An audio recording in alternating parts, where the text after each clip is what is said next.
na lola bakuna gestion ya Covid-19 izali koleka ndengene. Les Covid des athées, on sent une inconscience généralisée. Soit les députés vont voter tous les jours pour la projet. Ils ont servi dans l'autre côté. Est-ce que Elo connaît que Covid vraiment exact? On met sur la marche tout à l'heure le 9. Le 9. Ezaka bataille de PST, to occuper la mukapé à télémélé le Cambon. Il faut tous dans la union sacrée. Mais banane bazo briser l'union sacrée en gros.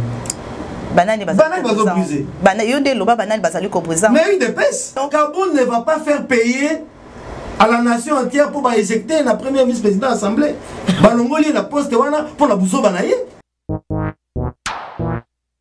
Bana Congo, pe mokili mobimba. Tolanda biso nyonso Diane W la Supreme TV. Pour tous les informations qui toko. Toko Samate. Bana Congo, Africa, Europa, mokili mobimba tolanda chaîne qui toko. Diane W la Supreme TV. Oeba masolo ya mboka, masolo ya ndembo. Politique, économique, il faut qu'on landa katango nyonso. Diane W la Supreme. Mesdames et messieurs, fidèles internautes de Les Nazariens Télévision, fidèles internet de Diane W la Supreme Télévision, bonjour, bonsoir. Ça dépend, il y a heure où vous allez kolanda émission Nabino, to chaîne Nabino au Bolinga Kamiki. Tout là toujours na plaisir yakoya na banda ko Nabino sans kotoke kokota parce que ici boyamba biso pe bopona biso mbote na bana nzambe nyonso bazali kolanda Les Nazariens parce que zali chaîne nous ezali 100% chrétienne. Vous allez remarquer que vous remarquez tout à l'heure que nous allons mon côté na plateau donc co-animé émission oyo na Mama Tiffany la princesse de l'Éternel oyo ayambela rabino basala nzambe bobeta masolo tango nyonso na oyo etali biblia pe oyo etali lola longo na to co-animé émission oyo tozali koyambela bino moko ya ba collaborateur ya gouverneur son excellence monsieur Richard Mouyej Manquesmons o azali gouverneur ya Lualaba. Bolanda ki émission moko o utaki olekana chaîne Abuso en tout cas isali actualité na ba réseaux sociaux et en tout cas ebaki na ko tambola penza ebeti makasi bisiko wapi to yambaki pasteur Ngefa oyo ebaki na ko sala ba déclaration moko et toucher penza bato bazalaki concerné nango ba millions na lobby toke awa epa ya ndako Moyeji awa baba tumabe mbaloyo nako mbaloyo nako bimisa baba tumabe donc yo kana biso maman je na bisayo mais attention avec la mort de Jésus attention au monde toke na ndako ya Moyeji awa na cité yango kitoko na nini belle vie ndako na sebwe esika na monaka cave bato babumaka bato na kati. S'il vous plaît.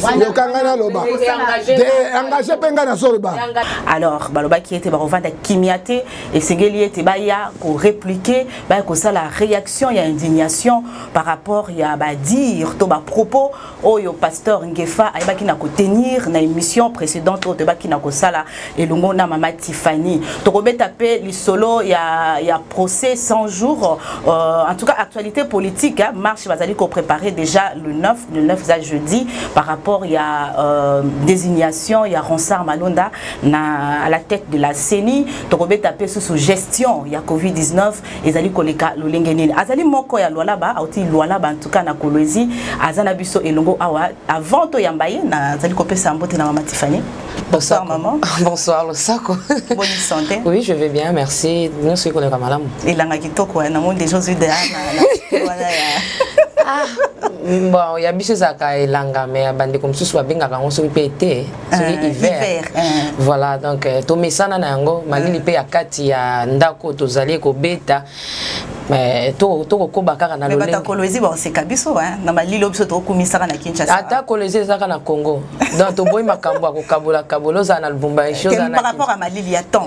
Ba bon za moi makasi. Oui Lubumbashi ba Kolwezi côté na malili ezaka penza makasi mingi ndiko Diana. Voilà émission to sala kinayo pas na yo feedback ezala ki ndenge nini par rapport ya ba dire to ba propos ya pasteur Ngefa to yamba ki na plateau awa. Ya solo bandeko babengi biso na talipe na ba réseaux sociaux parce que ces derniers temps ils ont des réseaux sociaux ndeko taper to moni vraiment na la di ba page belé ba poster yango ba même ba presse écrite ba comé yango ba lobeleli yango invité ne mutalobaki hein. En tout cas, mais attention avec la mort de Jésus hein. Attention hein. Au monde hein. Tokei nanda kwa Mouyej. Ah wana cité yango kitoko mona nini belle vie. Ndako na sebwe. Est-ce na monaka cave. Bato babumaka bato na kati. S'il vous plaît. Yo kangana loba. Engagé penga na soloba. Engagé ngai bobanga kana zoba. Na mona biso ba propos na ezo. Ba propos ezo tenir kaka prophète. Oyebi kami benga la mort de Jésus. Asi akufakala. Nani aza derrière lui. Alobi c'est Jésus na ba archange. Donc et pekisi pete bandeko e sui bango ba ya pe koloba opi ba yebi yaye. Tope o ba yebi bato bazana simanae. Ndenge d'anthologie pesi biso penza et pesi biso mitindo topé ndingisa ya ko lekisa bayo pe balingi basala droit de réponse bandeko kaka balanda nani alobi vérité to nami na lobi ya soloté. Voilà biso tozala toujours une église au milieu du village tozawana pona bato nyonso bazali kolinga koleka koloba ce qui peut le loba oyo moto koloba na plateau na biso et toucher yo ozana libre champ ya koya kosala réplique droit de réponse na plateau na biso na bongo tokoki ko yamba déjà invité na biso tozali ko yamba Yannick Tchisola Azali, directeur de cabinet adjoint. Il y a gouvernorat, il y a Lualaba, donc on a gouvernement, il y a Richard Mouyej Manguès Mons. Azan Abisso déjà, bonsoir Yannick Tchisola. Bonsoir Madame Diane. Moni Santé. Naza bien, c'est mon makasi, il y a un plateau Nabino, il y a une mission officielle, dans Lobby. Mais je me suis dit que par rapport à Nengi Bolobi, il y a eu des choses qui se sont dites dans les réseaux sociaux. Il était important ni dans la Kinshasa, Naya Rosolana Bino, tout éclairer la lanterne à peuple congolais. Pour Mimi Batou Mikolo, Yobalingi Buzz Makasi. Alors qu'il y a Rosalanda Bounaye, Atali, Asalande Nini pour Batoubaye Baye, Aye na plateau na Bino pour n'avoir l'Obama Kamomo et Zangatina. Yangwana, on a une que c'est un fondé. On a contacté Bino, et je voudrais en tout cas vous remercier pour l'opportunité que vous donnez à ce que nous puissions répondre à ces propos mensongers ou de Okaki dans les réseaux sociaux. Il y a beaucoup de choses à ce sujet parce que on est à moi moto makasi donc on est quand même kobeta li solo ya actualité politique aux ana kati ya gouvernorat oui bien sûr mais aux appels moko ya ba politicien donc ko ba pena ko tia yo penza bisika o sengeli to tia aux ali cadre na PPRD et na lola ba kuna gestion ya Covid-19 ils ali ko leka ndengene. Non ça va on dit que nazola ta masque et pas na biso kuna masque est obligatoire. Nous avons enregistré 2 cas après plusieurs mois. De créer qui font de solidarité. On a numéro 2 en tant que superviseur adjoint. Il y a un comité de riposte. Donc, de créer qui font de solidarité. Tout ça qui va sensibilisation dans l'entreprise minière parce qu'il fallait. C'était une situation inattendue. Et les entreprises minières ont répondu favorablement. Il y a qui n'a pas donné à Bango. On soit payé par Mongo, on soit payé par médicaments, on soit payé par carburant. Donc sensibilisation c'est qui m'a cassé. Tout ça là qui comment dire hôpitaux. Donc on a construit centre à prise en charge. Tout réservoir qui villa plus ou moins 60 villas pour l'isolement. Il y a des particuliers, on appelle ça qui hôpitaux il y a des problèmes, vous pouvez utiliser nos hôpitaux. Il y a des hôtels disposés pour recevoir des malades. Et donc, mobilisation des amakasi. Et Dieu merci, population et le gouvernement Azoluba, on a dit par exemple qu'il faut respecter les gestes barrières. En tout cas, les gestes barrières, ils ont se respecter. Sauf qu'il y a colonisé au moins tout un masque. Parce que ceux qui ont barré route contre Covid, il faut respecter les mesures barrières. Donc, les mesures barrières sont respectées en gros entre Okatanga, parce que Bissot province frontalière au Katanga, entre Okatanga et Bissot, tout le monde barrière pour mesurer température, pour exiger un masque, pour contrôler la distanciation, et tout se fait très bien. Mais malheureusement, sincèrement, j'étais très déçu. Tant que à Kinshasa, je suis arrivé avant-hier, depuis l'aéroport jusqu'à la ville, j'ai compris que c'est comme si l'état d'urgence servir de l'autre côté. La masque était, distanciation exacte. Donc finalement, toujours souffrir de la province par rapport à l'état d'urgence, alors qu'ici, donc la Covid est athée. Les Covid est athée, on sent une inconscience généralisée. Et je voudrais vraiment attirer l'attention de l'autorité à Mboka, l'autorité à la province, la Kinshasa, ministre, gouvernement, parce que le gouvernement Bobimba est à Kinshasa. Nous avons la chance, le gouvernement Bobimba à Kinshasa. Donc, le gouvernement, le ministre de la Santé, il faudrait que, à la hauteur, prendre la responsabilité dans en main. Tu veux qu'il y ait 27 millions de bimaki, mais tu vas réclamer 3 mois. Oh, la lobby, on a 3 millions. Ce sont des choses qui participent à la démobilisation. Et nous, en tant que Bobomé Rabiso, Bambokatier,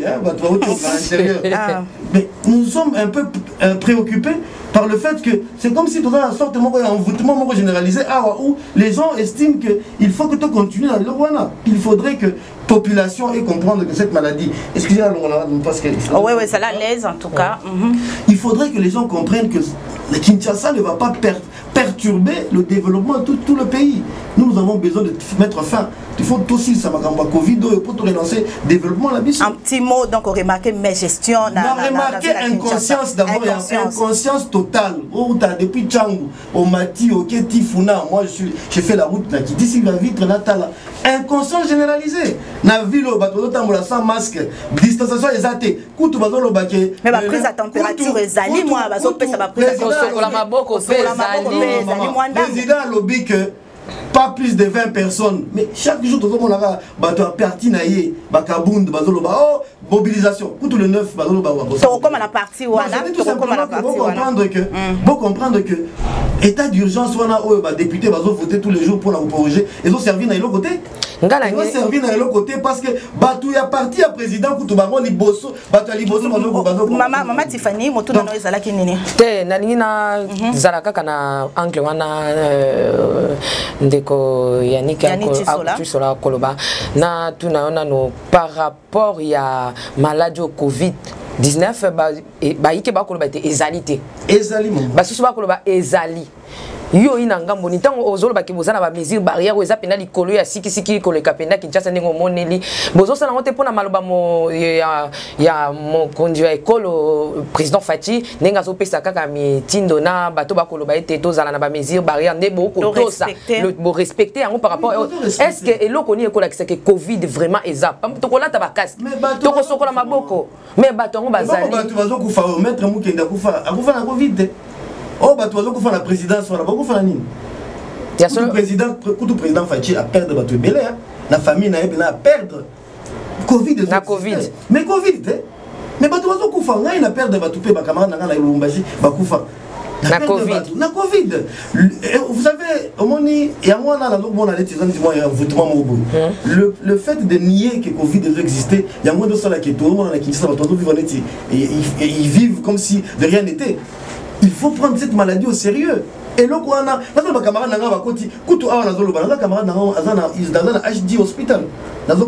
on s'écrit sur WhatsApp, encouragement. Cette maladie existe. Et moi, je ne comprends pas. Inconscient, c'est ça, on comprend dans votre. Mais Richard Mouyej Manguez, c'est la stratégie nini oyo autorité provinciale à la ville à Kinshasa bakoki ko sali la parce que au louer plus ba effort bon to comprendre peu yoza moko ya kuna. Na lingi eza compétition te. Ngai nazo intervenir neti citoyen d'abord. Non, tu exemple, il y a muto asala musala malamu soka sali musala malamu ko beta maboko. Comme citoyen. C'est vrai que Nazar va fonctionner en tant que directeur de cabinet adjoint, mais nous avons la sensibilisation citoyenne. En tant qu'un citoyen, à côté de la ville, nous avons un vol spécial, pour la macamomo précis, peut-être en passant, mais j'ai vu qu'il y a un problème dans la ville. Ils ont engagé en tant que citoyen. Le problème là, c'est du côté des autorités ou bien côté de la population? Mais des deux côtés, il y a des parts de deux côtés. Même la population, même. Nous avons communiquer sur les cas. Sensibilisation sur les cas. Mais est-ce que toi, on doit comprendre qu'il faut se protéger, protéger Moninga pour se protéger? Il faut se protéger pour protéger sa famille. Il faut se protéger pour protéger ses enfants. Il faut que les gens comprennent ça. Et puis, est-ce que c'est normal? Équipe par riposte 3 mois impayés. Est-ce que c'est normal? Est-ce que c'est normal? Est-ce que c'est normal? Tant que vous avez la mobilisation pour la boye, oh, loi boye, la mobilisation, oh, loi boye, vous multiplier chaîne de contagion. Mais comme vous critiquez le gouvernement, vous avez la coalition, vous avez la gouvernement, tant vous avez Koloba, vous avez que bino vous avez la gouvernement. Vous avez la coalition, mais ce qui est la coalition, tout le monde va ça et là ils servir au Mokate, et là ils ont perturber, ils ont à l'encontre de la décision du président de la République. Il faut se rappeler que tu comme un état d'urgence parce que le président de Moutalobi, écoutez, il y a des garants de la nation, toujours qu'il y a des Sigamabena et le Covid, le monde entier, il faut te prendre la mesure. Ce qu'on président Lobi, tu prendre la mesure. Tu as parti là, donc on a équipé la partie la bino après libération il y a tout le casse de bino pe sangana ki donc peut-être moi l'isolé à Covid-19 en gros prorogation 6e prorogation ya ngolo yo zali ko mona ngolo lengeni est-ce que ça opportun to esengeli ba fungola banzila parce que ba to passer ko lanzala je commence à être tenté à Loba au mon état d'urgence ba décréter pour la mort à Mobimba ba décréter pour pepe na parti Mobamboka le quoi la Kinshasa ni Yolanda discipline té va décréter état d'urgence pour la Kinshasa. Qu'on décrète état d'urgence pour Kinshasa. Parce que nous, on ne va pas payer l'inconscience de Kinshasa. Nous, on ne va pas payer l'irresponsabilité à Batu Awa. Les provinces ont besoin. Combien de provinces sont touchées? Combien de provinces? Tu peux punir ma province. Nous sommes 26 provinces. Nous sommes 26 provinces. Il y a d'autres provinces qui ont pris des mesures. Nous sommes dans la Covid, mais nous prenons des mesures. Tous ça là tout pour que ici là et tous la population de Zolanda. Donc nous pensons que à un moment donné, il ne faudrait pas que prorogation est automatique comme une lettre à la poste. Il faudrait que cette prorogation tienne compte maintenant aussi de certains facteurs. Et pour l'instant, moi je me dis pour que tout quand même que tout permettre de comprendre quand même que ils ont mabé. Faisons décréter l'état d'urgence pour une partie du pays. Et ça, c'est mon avis personnel. On pensait que mon utile là-bas au sein de Kinshasa, au Yaka na Kinshasa, belé pe ba osala ka ba navette wana. So ba sala on une partie propagation nango eko diminuer to eko zala ka toujours. D'ailleurs maman omoni d'aba mboka msusu ba comme ko développer ba résilience du système de santé. C'est-à-dire qu'il faut qu'on apprenne à vivre avec. Covid, malaria, grippe, la sida, abstinence, préservatif. Covid, distanciation sociale, ou masque. La malaria, le quartier, Lingwala, commune de Kinshasa, il faut poser la moustiquaire imprégnée. Je crois qu'il faut qu'on arrive à ça parce que quoi il s'habille surtout dans la province minière depuis novembre. Avec Covid en Chine, parce que cobalt n'a plus la bus les principaux consommateurs, il y a cobalt n'a plus la bus asiatique. Et la Chine. La bus depuis novembre, tous vivre déjà Covid. Tous sentir l'effet à Covid. Et voilà pourquoi le gouvernement provincial la bus ils ont réfléchir sur les voies et moyens pour développer d'autres ressources financières afin de financer le développement, parce que le contrat social n'a peuple ils ont exigé biso banzela, peuple ils ont exigé biso ba école, ils ont exigé biso ba hôpitaux. Il faudrait que nous fassions tout pour rencontrer la demande du peuple. Il y a moi biso toya qui d'abord a pour sur la ministre de l'économie par rapport à taxes conventionnelles sur les reconstructions où ils vont frapper les produits pétroliers, parce que tout les risques tout banda pour pétrolier la biso na loala banda au katanga banda go futa moi muke en tout cas to luka pe ko beta sur la taxe wana un jour parce que ebele batuna kamboka na biso ezana bomengo makambo ebele salemaka population ezali ko se retrouver te to luka ko yamba yo to beta sur la taxe wana o beta sur la marche tout à l'heure le 9 ezaka bata eu de PSC to occupé la mukape à télémélé le Kambwango par rapport à désignation il y a Ronsard Malonde à la tête de la CENI lobby était bongi parce que azalaki secrétaire na 2018 Yena Corneille nanga wazala qui président basali ko ndi maté que ba élection 2023 et qu'on la crédible. Alors ba lingi ba kita ba marcher sur le terrain ba yeba na ko protester contre désignation wana. C'est quoi question ngai na retourna yo retourna ngamba na yebi ko répondre au vote. C'est quoi état d'urgence ça ou ça té.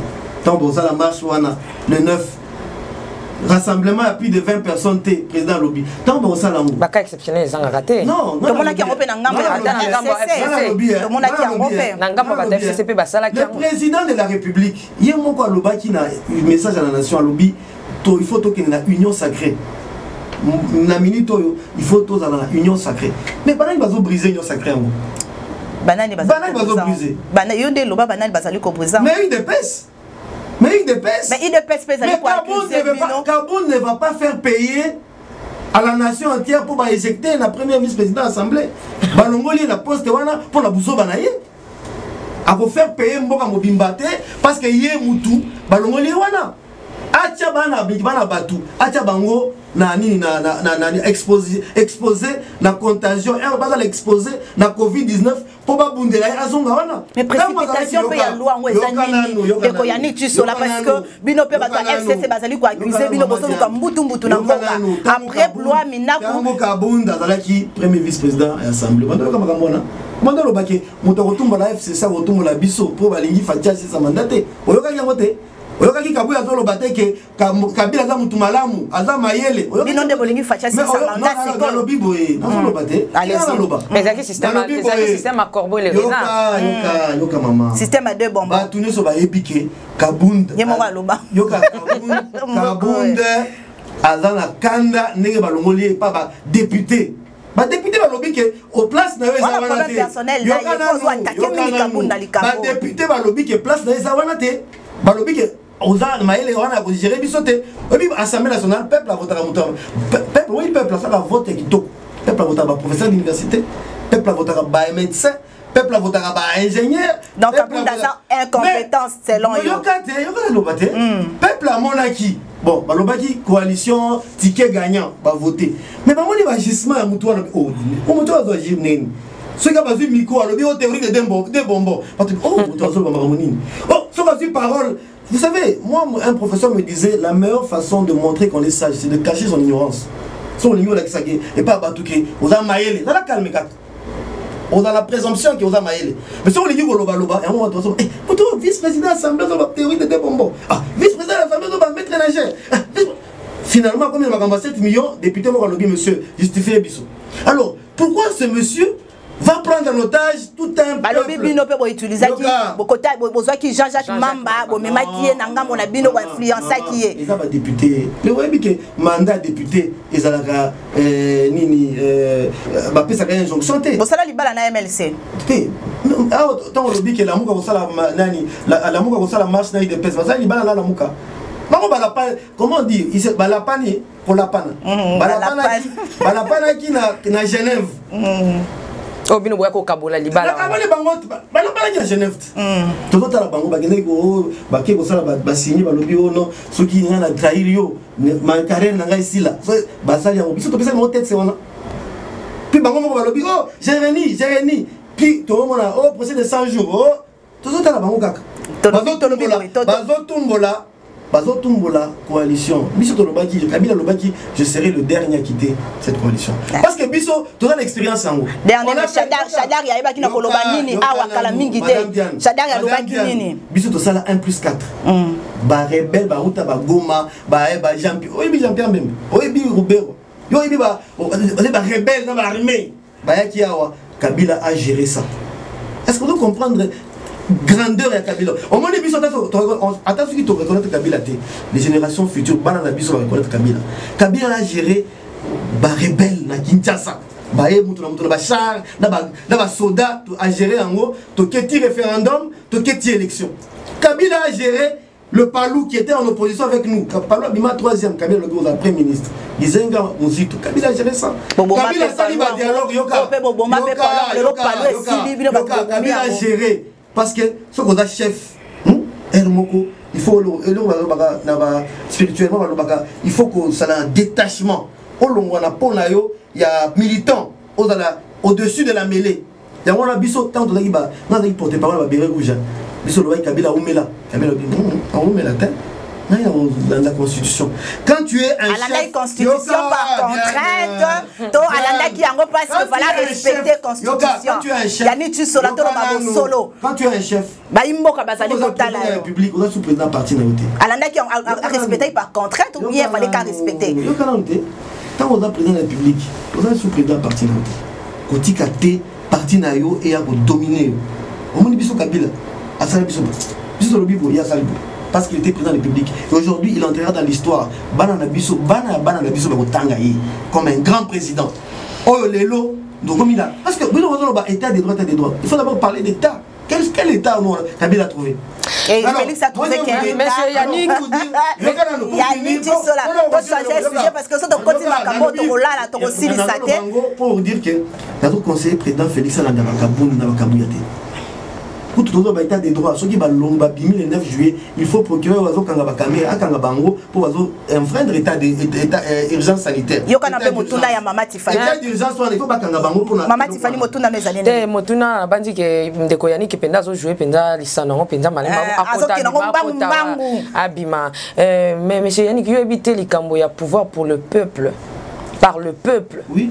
Que c'est ceux qui font ça lobby et que le peuple va montrer ah neto ko kenda to comme penda ko kenda terrain moko. D'ailleurs yemoko. Nako banga ko loba yemei. Mais yemoko yambwa kufa. Aloba kinini. Le peuple d'abord. Mais yoka. Le peuple a dit que arobima la balabala ata facha loba ka imo kondi mais biso ne mto komisie wana. Le peuple d'abord ou la nation d'abord? Le peuple on a besoin la nation. Balobi qui est d'abord tout qui est au fond parce que dans le qui au fond la forme tout qui est au fond balobi que balobi tambola pour la désignation Ronsard mais Ronsard là ils ont posté wana ya président Seni ils ont réservé un parti politique. Il met exemple FCC. Non, il y a FCC. Parti d'une FCC. Parce que c'est ça le regroupement va parti politique. À la partie une. Madame Diane, il faut bon journalisme, il y a récitation, beaucoup de journalisme d'investigation. Tout le monde a les réseaux sociaux. Ronsard va défendre le président Fachi. Hier, tu étais. Je m'en ai. Parce que ça n'a pas ça. Ronsard n'a pas ça. Oh là non, là-bas. Parce qu'il faudrait qu'on aille avec cette logique jusqu'au bout. Si Ronsard Malonda Azamuto FCC, or il y a des gens qui ont défendre le résultat. Alors, tout ce Malobao et Kabunda Lobaki que majorité artificielle. Donc, majorité artificielle, on a créée par Ronsard dans l'élection le 30 décembre 2018. Or, élection en Andé, c'est le président. Elle a élu le même jour. Donc, ce qui est majoritairement les artificiels, ce qui est président a préfabriqué. Donc, le président était préfabriqué par Ronsard. Les lots vont comprendre que, comment on dit, l'erreur est humaine, persévérer dans l'erreur, c'est diabolique. Parce que, quelle est la logique? Ronsard, on a désigné, et puis nous, Bino Bolandaki, cheminement. Il y a désignation, il y a M. Ronsard par les confessions religieuses. D'où vient que aujourd'hui que l'église est marché et dans la parti politique, ça veut dire que les partis politiques veulent empiéter. Qui appelle à ma marche. Maman Tiffany, pardon, vidéo sur qui là qui na réseaux sociaux. Après libération, il y a Ndeko Tunda Kasinde. Moko ya PPRD, Azaki Bela na tenu penzi ya PPRD. Aloba ki likambwa pouvoir oyo. Abete ki maswali ngito boto la pouvoir. Moko ya bino ya PPRD. Aloba qui était ce qui balingi place pouvoir de Outa. Ce qui balingi to boto la pouvoir voilà toza capable. On les a pas dire na bino. Mais maman, parti est structuré. Parti est structuré. Ceux qui moutent à lobby à militant. Mais naï des pièces militants par le bacat. Vous pensez avoir un micro à Zolofinga. Est-ce que ça position parti? Est-ce que Chadar a lobby nini? Je voyais ma position peut perdre ceux qui Chadar a lobby. Ceux qui auraient qui Némi Moulin a lobby de la position FCC. On comprend? Mais ceux qui militent en Zoloba, ça il a des droits, il a des démocratie. Ah, écoute, camarade Nanga Magie, à lobby, Magambo, Bakangi. Bazoloba, il n'y a pas de prisonniers politiques. Magie, il y a des prisonniers politiques. Henri Magie. Bazoloba, la montée, hein? Boto le belamote. Loni ba émission na biso te. Non, ba so landi ba émission na biso mona ke to lobeli yango. To lobela biso to défendre individu te tant que non, Harry Magie. Azana boloko to bi kaza la prison centrale à Makala. Nana funda ki Magie. Nana zolanda ye, azo samba na mutute. Azo samba na ebisa yo, azo samba na mutute. Lelo bazo ba 18 mois. Azo samba na mutute. Est-ce que ça là? L'état des droits. Ndeko Yannick. État des droits, ils attendent ba wewa. Ba pesi ba mama diamba. Oh. Yoka na nous. Mona ki bazo sala. OK musika. OK musika Ndeko Yannick. Oyoni a ba lobi. Oyoka ki monsieur on a bando lobaki. Kabu ya bando pesa bango ya gene pas ba bossa na ba poste. Mais à gene on les ont continué bazo ya bloquer assemblée. À gene on les ont continué. La direction à lutte contre les substances dangereuses, les liqueurs dangereuses. Pourquoi ils ne saisissent pas de ça?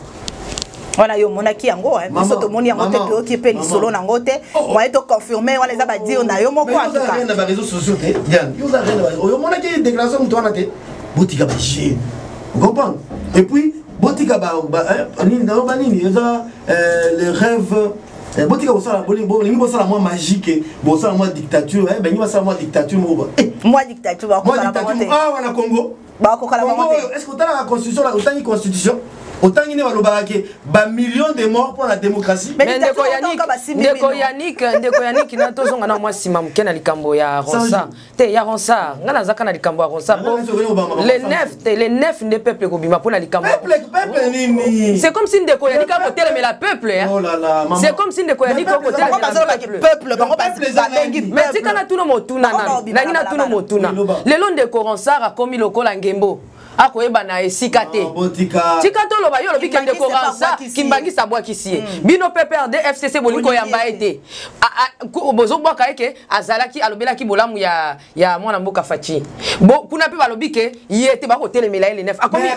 motuna yango yo te motuna yango Ndeko Yannick okokozo motuna te yoka pe motuna te motuna na tinite tiana mserver ça otani servir na est-ce que na tuna motuna Motuna ezali siko loko Ransa azo yebana te identité na ye ba peuple ba ko banga politique peuple ko banga politique ya FCC pour ceux qui ba pasoli Ransa na katukuna to longoli masque okokuta plita à la taille lamba ya FCC nde peuple ko banga lobi non to déshabiller kaka lelo to yeba azana ni na katukuna peuple on azoloba basta mola ki bazoloba Fatipe ceux qui pasoli masque za kabila na simate.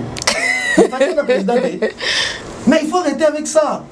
Mais et le cause wana textuellement ba lobi pe Fachi ce que l'on Fachi masque za kabila te nakosi c'est ça technique mais eza peuple a yebi technique à FCC yoka peuple wana ozoloba biso mbeza na kinde fali 15 ans na kinde na kinde kaka na mona ki ba masque ba beti ba lacrymogène pour la peuple ozoloba aloba ke Fachi eza masque ti loba ozoloba c'est ça technique à FCC yoka maman. Là où dit que Ronsard, total qui déroulement, il y a désignation naïe. Naïe personnellement, je n'ai pas d'avis à émettre parce que Zaki quota il y a une confession religieuse. Ils ont quota ma partie politique. Dès lors que puis ma partie de l'ingito quota, na quota wana, to l'ingito empiété indépendance de la CENI. Ça veut dire quoi? Ça veut dire qu'on veut habiller. Alors si vous dites que Ronsard a monté à FCC, alors ça veut dire que bien on va la masse pour le table bino, il y a cash ou il y a UDPS. Parce que les conceptions religieuses, il y a des critères, il y a des critères. Les candidats qui sont au centre, ils sont au Bino,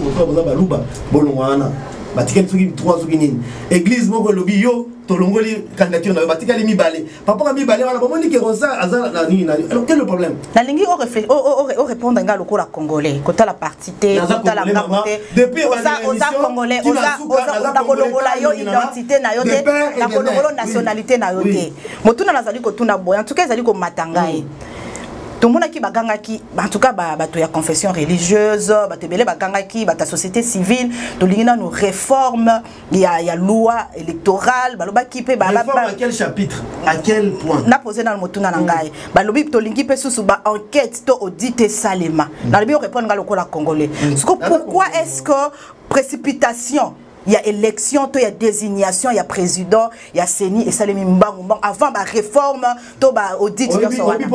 Oui, parce que l'expérience nous a rendu sagement. Oui, ma désignation à président Nanga. Et ça, c'est bon. Débat. Oui, les politiciens. Si vous avez un dialogue, une réforme. Bon, au monde en 2023, l'élection est zatée. Bisous. Yoka. Au moins, depuis l'élection, depuis 2006, jamais opposition à l'Obaki. Ok, tout ça après, jamais.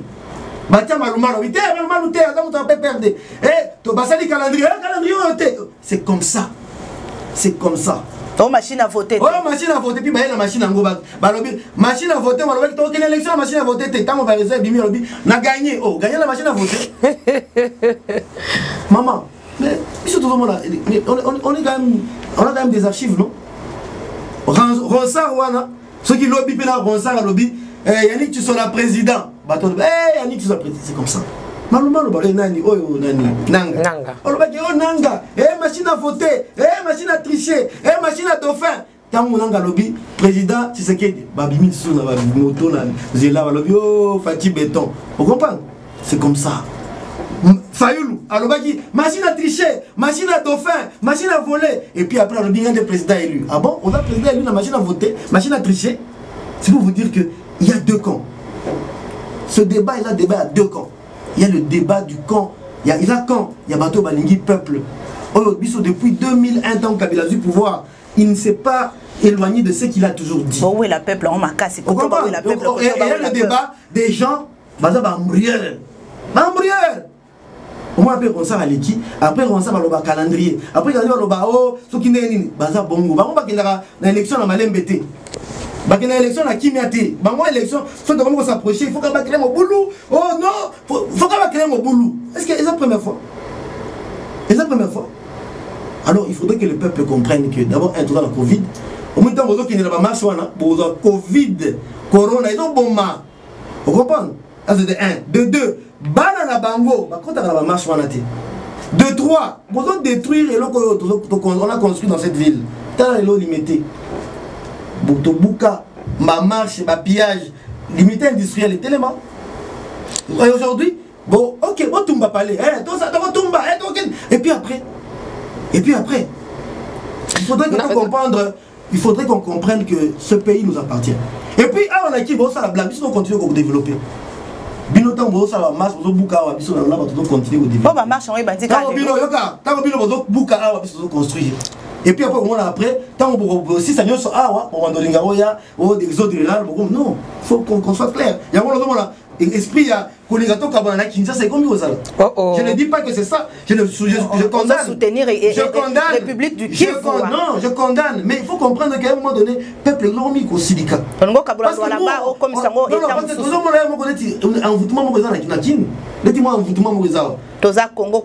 est-ce que vous lisez l'histoire de ce pays? Coalition Oyo, ça s'est passé en 60. Et quand vous lisez en 60, vous allez savoir qu'est-ce qui s'est passé dans l'agissement Oyo. Il faut faire attention. Mais le tribalisme est peine.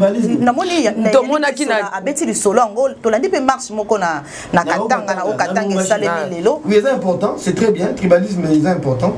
Parce que c'est pas normal que ce soit le bio, Fachi, nous t'avons soutenu, il faut que Tinyama, Mukendi, Kalala, Soba le bio, Kabila, nous t'avons soutenu, il faut que Kabulo, Nani, non, Soba le bio, Mbemba. Il faut que nous là et aller. Bolofa. Bolofa. Il faut que Fayoulou. Il faut que Kassongo. Kassongo peut passer la bande. Il faut que tout tika le bon. Il faut que vous ayez perdu la partie nationale. Là, il faut lancer un message par rapport au tribalisme. Tika peut perdre message à tribalisme. Il faut que tout tika le bon. Nous devons, nous tous la République parce que tous on veut vivre ensemble. Il faudrait aujourd'hui que Batouba comprendre que le président de la République est le président congolais. C'est notre président de la République. Tout le monde a président, il y a un Balingi, le président, il y a un président, il y a critiquer. Alors il faudrait que tant on va critiquer Fachi, il y a la présidence. Il y a Kabila. Tout ça, il y a assistant, directeur de cabinet adjoint, chargé des questions politiques, Kabila. Tant on va critiquer Kabila. Puisqu'on doit comprendre. Dans le bureau, on a vu sur la télévision, so on est opposant mobile diminuer volume tout là ndaye qui va bazoloba attaquer pour la diplomatie parce que l'opposition et ça existe pour l'équilibre du pouvoir, ça existe pour vous aider à améliorer. So ba critiquer yo ko la ta mabe. So ba yebisa yo te au moment la ta jaune rouge au tambo na zela. Mais so qui va critiquer yo, on doit la ta mabe. On va avant au bimentuni madame. Est-ce qu'elle a lati bien? Vous comprenez? C'est ça. Donc il faudrait pas que ba débat idéologique, ba débat et ba projet de société et longwa et bima et kota na biloko il y a ba tribu parce que là ça devient les gens s'emballent rapidement et ça, on peut résister vivre la Rwanda et ce n'est pas important pour ce pays. Merci beaucoup pour ces messages en tout cas importants parce que tous avons besoin d'un gonga oh c'est to relevaka la question est tribalisme ce qui tous allez continuer dans et comme la guerre civile là mobule aux anamboka maman Tiffany deuxième partie je crois que yo no mutoko l'idée en les cambo sans jour to remettre solo par rapport à temps to yambo soutebi qui après coloniser au boya to kozongela yo maman sans jour voilà tout là des questions en passant dossier 100 jours tout le monde déjà ba kati on pas maté comme dossier moko déjà au basi ba kati to tikali kaka na mona na mi dande mutuba ba ko bengisa mais dossier 100 jours déjà ba kati to motuna na ngeza ka moko na tuna ki yango mutu aliboso ya nga penza yango sikite ndoko na kuta na Yannick na ngina tuna yo na monsieur Yannick 20 wana eko uta wapi 20 ba pesi mwana mboka Kamere et outil kasi outil wapi yo zali boso na biso Shadari alobi ke alobaki ke bango possession jour eza bango nde bakosala état de droit moko wana Shadari pris par ces mots. Maman Diane, Maman Tiffany. Il faut pas y banane tout banane na bandi. Il faut y que peuple a silika qui parce que ma travaux bando qui ne peut sauter. Or gouvernement a débloqué déjà 70% de mes travaux. Tant que gouvernement il l'ont koti, ministre scellé, ministre de finance. Bando ça l'impression dès que c'est bon à l'hôpital, dès que c'est bon ministre de la finance a lobby boye bisangana no taux de réalisation physique ya bambongo bozui makambo bandi wana après makambo wana gouvernement ba lobby il faut enquête judiciaire muto apesi ba injonction ba procureur que ba fungula dossier judiciaire c'est le ministre de la justice donc ba to peut perdre vous comprenez mais moi je me dis makambo état de droit wana toujours ba procès na CPI makasi mais tant que ba kanaki caméra ba dossier rémi sato et procès à saut de mouton procès à préfabriqué maison préfabriquée et puis il procès à Kissi mais tout le monde qui a lobby makambo ya nini ya maison préfabriquée tout le monde peut to yeba saute muto eza ndenge nini po embouteillage moyen te te bandi là aussi là non moi je non ya non il savait que tout ça la émission la ville pour embouteillage aussi la terre makambo ya Kissi eza ndenge nini makambo ya mausolée Tshisekedi. Parce qu'il faudrait quand même commencer par là. Peut-être que beaucoup de gens n'ont pas tiré attention. Elle a tiré attention à Makambouana. Au moment qui est président de la République, Mausolée, Etienne Tshisekedi, le Sphinx. Et puis, quand on bâtit au Tchaï, tout le monde bâtit un hangar. Ce moment-là, il a un hangar. Bateau, il est capable de faire Tshisekedi, Etienne Boye. Hein? Là, ici, Mausolée, il bâtit un hangar. Aux autres, il y a l'élo, il y a chantier bonnet, ça il a achevé, il y a 5 chantiers. Yoka, au monde on va vous faire des calmes aux autres langues. Vous avez invité la chantier bonnet, ça inachevé, l'élo. Surtout dans la chaque province, 5 chantiers, Moussalani les sali à Malongo, on se met à l'histoire à 100 jours plus. Au moins s'attaquer à plus de 100 jours, il y a mausolée. Vous avez journaliste d'investigation. Tout le monde a pu son âme.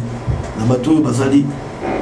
Hangar wana o batie Tshisekedi biso to mona ki mausolée bato pe basenga na tuna bino ba projet ba passerelle aussi là eza na ndenge ni ma mese belé pe to tuna bino pe na FCC maman bukanga lonzo okaki ne tobeta lisolo nango so bito kota wa attaquer plus bato ma projet 100 jours to kozongela na 5 chantiers madame mais 5 chantiers et salemi révolution de la modernité et salemi kaka élection pe salemi terra wana ndeko ya niti sur la soto koti yango to kosili ces mission te et sengeli to zo mobimbe mission mobimba 100 jours na 5 chantiers ça la parallélisme to comparaison ya wapeke malam 100 jours na 5 chantiers maman 100 jours salemi salemi tout kutu 100 jours esalemi na mbongo nini na ya tika ki mbongo wana ndima kamera ezambongo ape 100 jours gratuité scolaire 100 jours makambo ezebele na 100 jours esalemi na mbongo nini na mbongo bokutani na kese ezambongo ya moto te ndeko yaniki ezali mbongo ya mboka oh bino botikaki obeti lisolo oyo ya niongo l'État azodefa combien obeti lisolo te oh baniongo bino botiki bobeta lisolo na ngote nyongo ni totiki biso toyoka ke bato donc nous avons nyongo extérieur kutu toza pressé à koyeba na 2023 combien vous en a caisse maman parce que merci toza na dossier pour eza motuya na mone ça bosani dossier yango dossier motuya ezali réplique na yo toana bo besoin le peuple a comprendre que babando olinga te gouvernement ils ensemble ba paralyser le gouvernement pour balia mbongo wana ototika kiango ba 1 milliard 500 millions ya mwana na mboka lokola Congo na mboka lokola Congo botiki 1 milliard nde boko kumisa le roi déjà coûtaki 14 milliards ya nyongo mboka bokendaka kaka bongo biso pe tokutaki kaka bongo bango pe bakutikaki kaka bongo donc tokokendaka kaka bongo lokola hymne national mse ezalaka nous bâtirons nous deviendrons nyonso kana fiti Kabila atikaki nani Mobutu atikaki 14 milliards ya nyongo Kabila atiki 1 milliard ya mbongo du cash nyonga tiki combien ya nexi sola yoka Kabila azwaki 14 milliards de dettes oyo bango bazwaki te ba contracté yango te ba effacer yango dette yango est-ce que boyeba ke dette na biso neto to fasa yango mbele l'autre qui Kabila azaki gestionnaire malamu te mbele tozo futa nyongo na tilelo est-ce que bien ngo est-ce qu'on en parle qui est-ce qui solo la miso batba la téléspectateur bazali kolanda biso ya 14 milliards wana ba institution de Bretton Woods balobi to effacer dette wana po ba yebi ba mona ki ni tozo futa ba nyongo wana ni to silisi makambo wana balobi to effacer dette wana biso to tiki nyongo te biso tiki mo na caisse. Vous comprenez? Il y a un autre bâtiment, il y a solo toko tina deuxième partie ya émission na biso ne balobaka sombela suka bisengo ndenge bakina balobaka to kompena penza na masu yango penza na esika yango o wapi salete ndeko na biso Yannick atika penza ya penza na lombango aya koloba na bosolo ndenge ekoloba ye soki pe na lokuta ndenge pe koloba kaka ye kasi tomona kete ndeko prophète Ngefa alekaki kaka awa bisika pe kaka ndeko yeka vanda mupanzi kaka kuna yepa fanda ki mena kiti mususu alobaki makambo akoloba mingi tokotikela ndeko na biso Yannick monsieur Yannick alande ki pe émission wana je crois que vous aviez suivi l'émission oui alandango lisusu Alain Kiakala derrière la caméra Yves Bolofa et ainsi que Arsène bon perception no élément wana mwana mboka Yannick alanda yango po matisse isusu penza mafuta ebongo tokozonga. Attention avec la mort de Jésus, attention, au monde, tokei nanda kwa mouyeji. Ah, on a cité un qui comme on a dit, belle vie. Ndako na seboué. Est-ce que na monaka cave? S'il vous plaît. Merci, des retours sur ce plateau. Mais là, on doit comprendre maintenant, que peut-être c'est là un signe de temps de la fin. Ils ont utilisé ma fausse qualité. C'est-à-dire? Vous savez, un prophète, un pasteur, vous voyez, il y a des fruits. En Swahili, on dit Bamboumanaye. Gouverneur Mouyes, c'est ministre de l'Intérieur. La réunion en 2015 pour museler l'église catholique, museler la marche l'église catholique. C'est faux. En 2015, mais j'avais ministre de l'Intérieur. Ndako na seboué. Est-ce que na monaka cave? Bato ba boumara bato na kati. S'il vous plaît. Bana Congo, pe mokili mobimba. Tolanda biso nyonso Diane W la Supreme TV. Pour tous les informations qui toko. Toko samate. Bana Congo, Africa, Europa, mokili mobimba. Tolanda chaîne kitoko Diane W la Supreme TV. Moeba masolo ya mboka, masolo ya ndembo, politique, économique, il faut kolanda kati.